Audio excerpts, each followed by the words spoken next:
கிறிஸ்துவுக்கு அன்பான தேவ பிள்ளைகளே, இந்த நாளிலும் கூட இயேசுவின் புண்ணிய நாமத்துல உங்களோடு கூட இணைவதில் மிகுந்த மகிழ்ச்சி அடைகிறேன். இந்த நாளிலும் கூட தேவன் புதிய மாதத்துல பிரவேசித்து 2வது நாளை காணும்படியாக தேவன் நமக்கு பெரிய கிருபையை தந்திருக்கிறாங்க. நினைச்சு பாருங்க, நவம்பர் மாதத்துக்கு வந்துட்டோம். இன்னும் சில நாட்கள்ல என்ன செய்ய போறோம், இன்னொரு மாதத்துக்கு வந்துட்டோம். அப்படின்னா புதிய வருடத்துக்கும் நம்ம வந்துடுவோம். எவ்வளவு சீக்கிரமாக நாட்கள் கடந்து போகுதில்லை. நாட்கள் கடந்து போனாலும் அதன் மத்தியில தேவன் நம்மோடு கூட இருக்கிறார் என்ற பெரிய நம்பிக்கை தான் என்ன செய்யுது, நம்ம ஒவ்வொரு நாளும் வழி நடத்தி வருகிறது. இன்னைக்கு வருகிற வாக்குத்தத்தத்தின் செய்தி என்னன்னா, அவருடைய ஊழியக்காரர்கள் அவருடைய சமூகத்தை தரிசித்தார்கள் அல்லது தரிசிப்பார்கள் அப்படின்னு சொல்லி வெளிப்படுத்தின விசேஷம் 22ஆம் அதிகாரம் 4ஆம் வசனத்துல சொல்லப்படுது. ஏன்னு சொன்னா, அவருடைய ஊழியக்காரர்கள், அவருடைய பிள்ளைகள், அவர் யாரெல்லாம் அவருக்காக அவரை பின் சென்றாங்களோ அவங்களாம் என்னது, அவங்க அவரை சமூகத்தில் தரிசிப்பாங்க. அந்த பரலோக ராஜ்யத்தை குறித்து அவர் பெரிய பெரிய மகிழ்ச்சியான ஒரு நிறைவுகளை நமக்கு காத்திருக்கிறது என்பதை நம்ம மறக்க முடியாது. ஏன்னு சொன்னா, அங்க இந்த நீங்க நினைச்சு பாருங்க, பரலோகத்துல என்ன இல்லை, பெரிய பெரிய ஹோட்டல்கள் கண்டிப்பா இல்லை, நவநாகரிக உடை அலங்காரங்கள் அங்க இல்லை, கடற்கரை அல்லது பார்க்கு, நீர்வீழ்ச்சிகள் அல்லது காசினோக்கள் இதெல்லாம் என்ன இல்லை, அங்கே இல்லை. நடன வீதிகள் அங்கே இல்லை, மதுபான கடைகள் இல்லை, வீடியோ கேம்ஸ் இல்லை, விளையாட்டு போட்டிகள் இல்லை. உலகத்தில் இருப்பது போல பலவிதமான வித்தியாசமான அல்லது கேளிக்கை வசதிகளும் ஆடம்பரங்களும் அங்கே இல்லை. பூலோகத்து இவ்வளோ காரியம் எங்கே இருக்குது அப்படின்னு சொன்னால், நான் இவ்வளோகத்துல லிஸ்ட் பண்ணல, இவ்வளவு எங்கே இருக்குன்னா இந்த பூலோகத்தில் இருக்குது. இந்த பூலோகத்தில் அது இருந்தாலும் என்ன இல்லை, அதில் மகிழ்ச்சி ஒன்றும் இல்லை. ஆனால் என்ன அப்படின்னு சொன்னால், அங்கே மேலேருந்து பார்த்த ஒரு தூதன், இது ஒரு கற்பனை கதை தான், பார்த்த தூதன் என்ன செஞ்சான்னு சொன்னால், ஐயோ பூலோகத்தில் மக்கள் எல்லாரும் ரொம்ப சந்தோஷமாக இருக்கிறாங்க. இந்தந்த இடங்களில் பார்த்த எந்தெந்த இது பெரிய பெரிய ஹோட்டல்களில் நவநாகர உடைகளை அணிஞ்சிருக்கிறவங்க, நடனம் ஆடுறவங்க, மதுபானம் குடித்து சந்தோஷமாக இருக்கிறவங்க, பார்க்கு, பீச்சு அந்த இடத்துக்கு போகிறவங்க, நீர்வீழ்ச்சியில் மகிழ்ச்சி எல்லாத்தையும் பார்த்து அந்த தேவதூதனுக்கு ரொம்ப ஆச்சரியம் ஆயிடுச்சு. உடனே ஆடுகிட்ட கேட்டேன்னா, நானும் என்ன செய்யணும், பூலோகத்துக்கு போய் அதெல்லாம் பார்த்து அந்த சந்தோஷத்தை அனுபவிக்க எனக்கு ஆசையாக இருக்குது அப்படின்னு சொல்லி கீழே வந்தானா. கீழே வந்து பார்த்த பிறகு எல்லாம் இருக்குது, ஆனால் எல்லா மனுஷரும் என்ன இல்லை, அதே சந்தோஷத்துல இல்லை. அதை பார்த்தோன்னே அவனுக்கு சிலருடைய முகத்தெல்லாம் பார்க்கும்போது ரொம்ப துக்கமாக இருந்துச்சு. அதை பார்த்த உடனே என்ன செஞ்சு அப்படின்னு சொன்னால், அவனுக்கு ரொம்ப வருத்தமாக போச்சு. அவனுடைய முகம் என்ன செஞ்சு, துக்கத்துக்கு போயிடுச்சான்.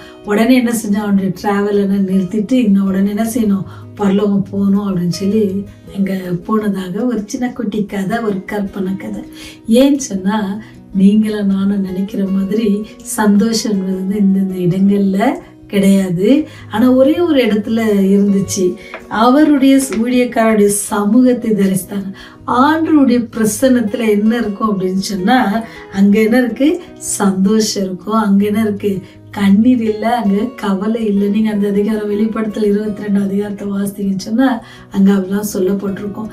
அதனுடைய பிரசன்னம் அப்போதான் தேவதூதனுக்கு புரிஞ்சிச்சு. இந்த உலகத்துல எல்லாம் இருந்தாலும் ஆண்டவருடைய பிரசன்னம் இல்லை அப்படின்னு சொன்னா, அந்த இடத்துல என்ன இருக்காதுன்னா, மகிழ்ச்சி நிரந்தரமாக இருக்காது. இப்போ உங்களுடைய வாழ்க்கையிலும் என்னுடைய வாழ்க்கையிலும் ஆண்டோடைய பிரசன்னம் எப்பொழுதும் நம்மளோட கூட இருக்கணும் அப்படின்னு சொன்னா, நாம என்ன செய்யணும், ஆண்டோடைய பிரசன்னம் மட்டுமே என்ன செய்யணுமா, மனிதனை திருப்தியாக்க முடியும். ஆண்டோடைய பிரசன்னம் இல்லை அப்படின்னு சொன்னா, நம்ம எது இருந்தாலும் நமக்குள்ள என்ன இருக்காது, ஒரு திருப்தி இருக்காது. நம்ம எது இருந்தாலும் நம்ம என்ன செய்வோம், இல்லாத ஒன்றுக்காக வேதனைப்பட்டு கொண்டிருப்போம். இப்போ இந்த புதிய மாதத்துல நமக்கு ஆண்டவர் தருகிற ஒரு காரியம் என்ன அப்படின்னு சொன்னா, ஆண்டுடைய பிரசனத்துல நாம இருக்கணும். எப்படி ஆண்டோடைய பிரசனத்தை ஆண்டோடைய ஊழியக்காரர்கள் தரிசிப்பார்கள் போட்டிருக்குல்ல, அப்போ நீங்களும் நான் ஆண்டோரை தரிசிப்போம் அப்படின்னு சொன்னா, அங்க என்ன இல்லை, கண்ணீர் இல்லை, கவலை இல்லை. ஒருவேளை அது இருக்கு, அப்போ நம்ம இந்த உலகத்துல வாழும்போது அதெல்லாம் நடந்தாலும் கூட ஆண்டுடைய பிரசனம் இருக்கும்பொழுது அது என்ன செய்யுமா, நம்மை அழகாக என்ன செய்யும், தழுவி நம்முடைய காரியங்களை என்ன செய்ய, நேர்த்தியாக புரிந்து கொள்ள அல்லது செயல்படுவதற்கு தேவ ஒத்தாசை நம்மோடு கூட ஆவியானுடைய மெல்லிய சத்தத்தினால வழி நடத்துவார். இப்போ ஆண்டுடைய பிரசனம் நம்ம மத்தியில் இருக்கணும் அப்படின்னு சொன்னா, ஆண்டவர் சில நம்ம எல்லாரும் செய்யணும், முழங்கால் படிட்டு ஜெபிக்கணும். ஆண்டவரே உடைய பிரசனத்தினால என்ன நிரப்புங்க ஆண்டவரே அப்படின்னு நீங்க ஜெபிப்பீங்கன்னு சொன்னா, அப்படியே பிரசனத்தை நம்ம பெற்றுக்கொண்டோம் அப்படின்னு சொன்னா, நம்ம எதிர்நோக்கி வருகிற எல்லா பிரச்சனைகளும் இந்த மாதத்தை நம்ம எதிர்நோக்கி வருகிற எல்லா காரியத்திலும் நம்ம என்ன செய்யலாம்? தேவ பிரசன்னமோடு இருக்கும் பொழுது நம்ம அழகாக என்ன செய்யலாம்? வெற்றி சிறக்க தேவன் உதவி செய்வார்.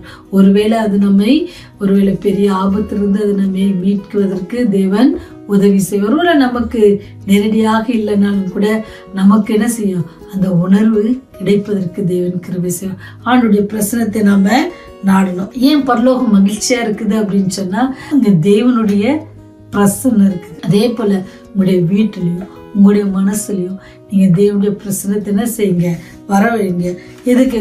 திருப்தி அடைந்து ஆண்டுடைய பிரசனம் இருக்கும்போது நமக்கு எது இருக்குதோ அதை நினைச்சு நம்ம திருப்தியோட நம்ம என்ன செய்வோம்? இருப்போம். அது மாத்திரம் அது என்ன செய்யும்? நமக்கு அதிக சந்தோஷத்தையும் அது நமக்கு தரும். அது மாத்திரம் அது பிடிக்கி தேவ உறவினால் மட்டுமே என்ன செய்ய முடியும்? மனிதன் என்ன செய்யலாம்? முழுமையான சந்தோஷத்தை காண முடியும்.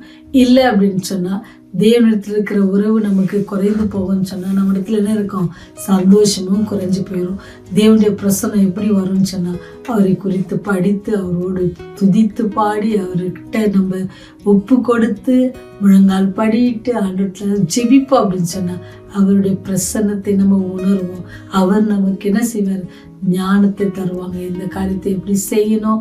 இந்த மாதம் முழுவதும் நாங்கள் ஆண்டவரே எந்தவித பிரச்சனையும் இல்லாதபடிக்கு, பண பிரச்சனையாக இருந்தாலும் சரி, மன ரீதியாக இருந்தாலும் சரி, வேலை செய்கிற ஸ்தலங்களிலாக இருந்தாலும் சரி, எல்லாவற்றிலும் தேவன் நம்மோடு கூட இருப்பதற்கு நாம் அவருடைய பிரசன்னத்தினை செய்யும் அழைக்கணும். தேவனுடைய பிரசனம் நம்மோடு கூட இருந்துச்சுன்னா நம்ம என்ன செய்யலாம்? எல்லாவற்றையும் செய்வதற்கு நமக்கு தேவன் பலன் தருவார். ஆனால் நம்மளை பயப்படாதபடிக்கு அவருடைய சமூகத்தை தரிசிப்பதற்கு நம்ம என்ன செய்வோம்? ஒப்பு கொடுப்போம். எப்படி அந்த ஆண்டவர் வரும் பொழுது ஆண்டவர் பரலோக ராஜ்யத்துல அவருடைய ஊழியர்கள் அவர் தரிசிப்பார்களோ அதை நம்ம என்ன செய்யணும்? அந்த பூலோகத்துல அவரை தரிசிப்பதற்கு நம்மை ஒப்பு கொடுக்கணும். அப்பதான் நமக்கு என்ன தெரியும்? ஆண்டுடைய பிரசன்னம் நம்ம இடத்துல வழி நடத்தும். அப்ப ஆண்டுடைய பிரசன்னம் நமக்கு வேணும்னு சொன்னா, கிறிஸ்து வாழ்கிறார் என்பதை என் வாயினால் சொல், அதை உன்னிடம் வாழ்கிறார் என்பதை என்ன செய்ய? வாழ்க்கையினால் சொல். ஆண்டவர் வாழ்றார், ஆண்டவர் நமக்கு என்னோட கூட இருக்கிறார், அவருடைய பிரசனம் என்னோட கூட இருக்குது அப்படின்னு சொல்லி நம்ம வாயில சொன்னாலும் நம்ம வாழ்ந்தோம் காட்டோம் ஆண்டுடைய பிரசன்னமோட கூட இருக்குன்னு சொன்னா நம்ம எல்லாவற்றிலும் ரொம்ப ஜாக்கிரதையாக இருந்து ஆண்டவர் நமக்கு கொடுக்கிற எல்லா காரியங்களிலும் அதை நம்ம சந்தோஷத்துடன் சமாதானம் ஏற்றுக்கொண்டு ஜீவிப்போம். இந்த மாதம் முழுவதும் தேவன் நம்மை வழிநடத்த காத்திருக்கிறார். அவருடைய பிரசன்னத்தினால நம்மை என்ன செய்வாரு? மூடி மறைத்து எல்லை பாதுகாத்து நம்முடைய எல்லையை பெரிதாக்கி என்னென்ன காரியங்கள் ஆசைப்படணும் எல்லாத்தையும் அவர் செய்ய வல்லவராக இருக்கார். ஜெபம் செய்வோமா? எங்கள் அன்பின் தேவனே, இரக்கமுள்ள தந்தையே, இந்த நாளிலும் கூட நீர் கொடுத்த வாக்கு தத்துவத்திற்காக நன்றி ஆண்டவரே.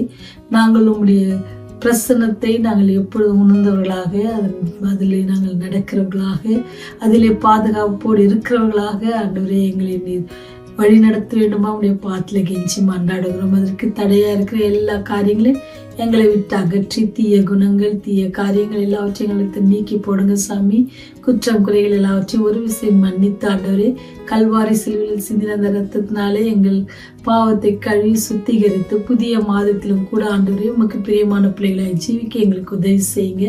பாவிகளாக எங்கள் மேல் கிருபையாயிருங்க. உங்களுடைய ராஜ்யம் வரும்போது நினைத்தல் வேண்டுமா இயேசுவின் வழியாய் ஜெபிக்கிறோம் ஜீவனுள்ள நல்ல தந்தையே, ஆமென்.